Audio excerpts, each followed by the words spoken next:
మీకోసం Andhra special fish కర్రీని తీసుకొచ్చాను. ఈ ఒక్క ఇంగ్రీడియంట్ చేర్చండి, మీ పులుసు అదిరిపోతుంది. మరి ఇంకెందుకు ఆలస్యం, చేపల పులుసును రెడీ చేసేద్దామా? దీనికి ముందు మన ఛానల్ని సబ్స్క్రైబ్ చేసుకోవడం మర్చిపోవద్దు. ముందుగా చేపలను నీట్గా క్లీన్ చేసుకోవాలి. క్లీన్ చేసుకున్న చేపలకు కాస్త ఉప్పు, సరిపడా కారం, సరిపడా గరం మసాలా, సరిపడా ధనియాల పొడి, పసుపు, 2 స్పూన్ల ఆయిల్, అల్లం వెల్లుల్లి పేస్ట్ వేసి ముక్కకు బాగా పట్టేలా కలుపుకోవాలి.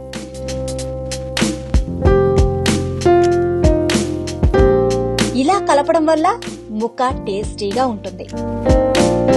తర్వాత పులుసు కోసం చింతపండు నానబెట్టుకోవాలి.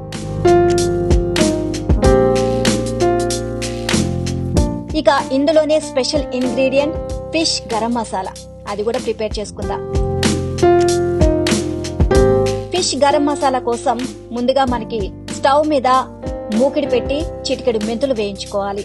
ఎక్కువ మెంతులు వేయకూడదు, కూర చేదొచ్చేస్తుంది. కాబట్టి మెంతులు తక్కువగా యూజ్ చేయాలి. మెంతులు బాగా వేగిన తర్వాత అప్పుడు అందులో 4 లవంగాలు, దాల్చిన చెక్క, ½ టీ స్పూన్ జీలకర్ర, 2 స్పూన్ల ధనియాలు వేసి వేగనివ్వాలి. ఇక లాస్ట్ లో స్టవ్ ఆఫ్ చేసి ఆ వేడి మీదే గసగసాలు వేడి చేసుకోవాలి. ఇక మొత్తం అన్ని వేగిన తర్వాత గ్రైండ్ చేసేటప్పుడు వెల్లుల్లి వేసి మెత్తగా గ్రైండ్ చేయాలి.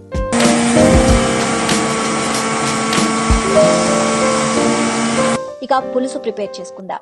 ముందుగా స్టవ్ మీద వెడల్పాటి గిన్నె పెట్టుకొని అందులో ఆయిల్, కట్ చేసిన ఆనియన్స్, పచ్చిమిర్చి చీలికలు వేసి ఆయిల్లో బాగా వేగనివ్వాలి. ఉల్లిపాయలు వేగిన తర్వాత పులుసు తిక్కుగా రావడం కోసం ఉల్లిపాయ పేస్ట్ కూడా వేసి వేయించుకోవాలి.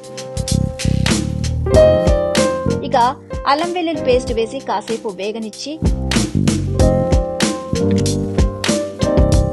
ఆ తర్వాత ఉప్పు కారం కలిపిన చేపలను అందులో వేయాలి.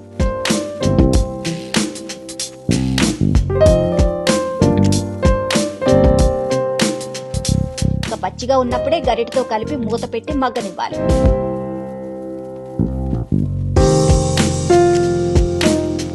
పది నిమిషాలు చేపలు మగ్గిన తర్వాత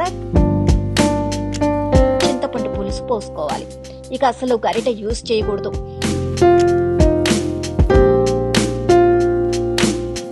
ఇక గిన్నెతో తిప్పుతూ కలపాలి. గరిటె యూజ్ చేస్తే చేప ముక్క విరిగిపోతుంది. పులుసు కాస్త దగ్గరికయ్యాక స్పెషల్ గా రెడీ చేసుకున్న ఫిష్ మసాలా వేసుకోవాలి.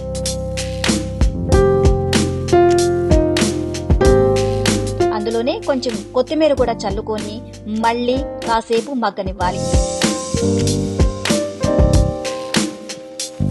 ఆ తర్వాత ఆయిల్ పైకి తేలిన తర్వాత లాస్ట్ లో కొత్తిమీర చల్లుకొని దించేయాలి. ఇక Andhra special fish curry ready అయిపోయింది.